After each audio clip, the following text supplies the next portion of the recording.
ఇవ్వండి అంటున్నాం. స్థానికుల కర్నూలు జిల్లా మంత్రాలయం నియోజకవర్గం జైభీం ఎంఆర్పీఎస్ నిర్వహించిన విలేకరుల సమావేశంలో మాదిగలపై దాడులు, హత్యలు తక్షణం ఆపాలని డిమాండ్ చేశారు. రాష్ట్ర వ్యాప్తంగా వినతి పత్రాల ఉద్యమం చేపట్టనున్నట్లు వెల్లడించారు. ప్రతి 72 గంటలకు ఒకరు ప్రాణాలు కోల్పోతున్న దుస్థితిని ఆవేదనగా పేర్కొని మాదిగల ఐక్యతను కల్పించి రాజ్యాధికార సాధన కోసం పోరాడాలని పిలుపునిచ్చారు.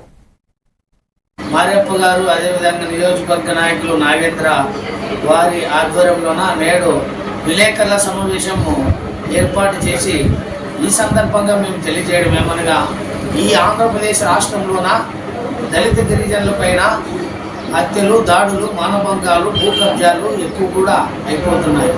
అంతేకాకుండా అంటరానితనం, కుల వివక్షకు కూడా పెట్టలేకపోతుంది.